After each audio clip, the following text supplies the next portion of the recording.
This conversation is understandable, where there do not seem to be clear answers about whether the being would do everything the same way again or not.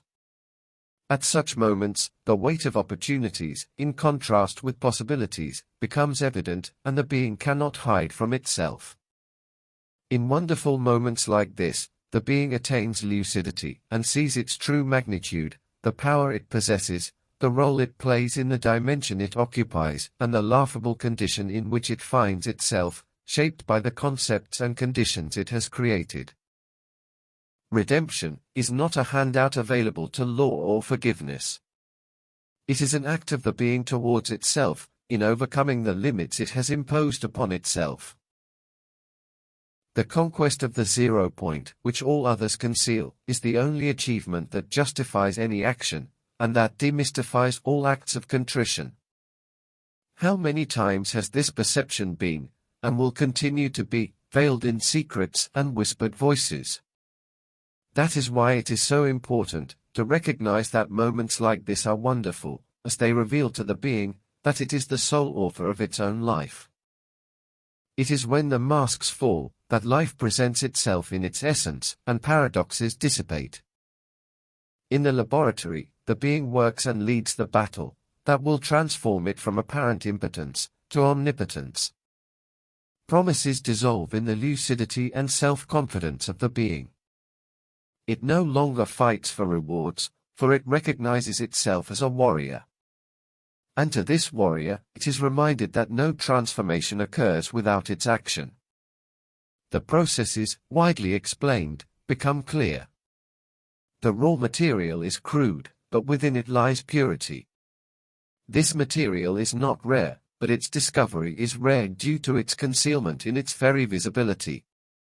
Cultural explanations end up covering it even more. Therefore, increasing care and attention are required to avoid waste. The orientation to work requires the presence of one or two, never more, depending on the path.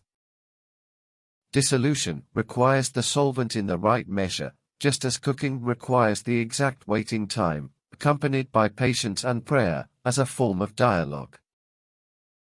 The very compounds manifest themselves to the operator who remains dedicated to the operation, keeping their attention on it, for every residue is valuable and must be collected and separated appropriately. Here, there is no place for questioning or vulgarities, as the work is done in perfect accordance with the manual's recipe, whose compounds, doses, and processes are clear. For all that has already been said, the being recognizes the meaning of self-confidence. It understands that it will never be alone, and that any submission to external imposition only prevents the full realization of its essence. There is no powerless being, although powerlessness is imposed upon it by the limits of ignorance. To all who surrender to this trust, the keys to the mysteries are given, and what once seemed incomprehensible is naturally resolved in complicity with the knowledge of one's own being. The book is this, the being in exposed pages, in a text whose language is comprehensible only to itself. Its access comes from the door that opens in the wall to the mad, whose madness arises from the first questions and realizations.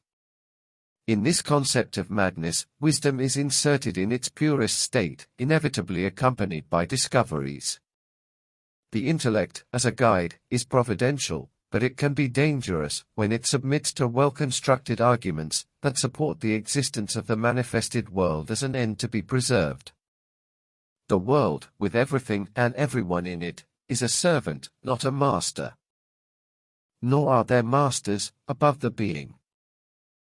Pure wisdom brings forth the natural being, stripped of garments and concepts.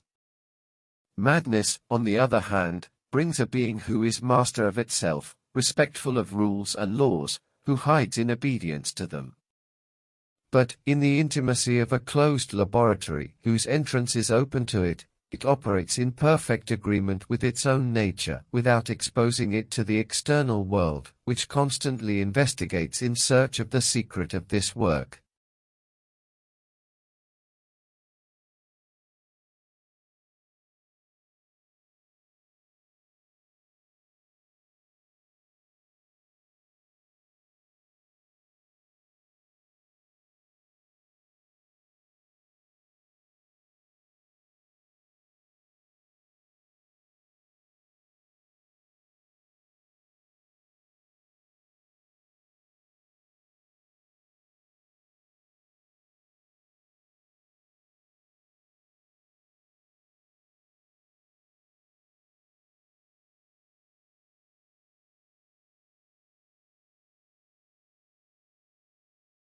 However, revelation is, in itself, the secret of the concealer.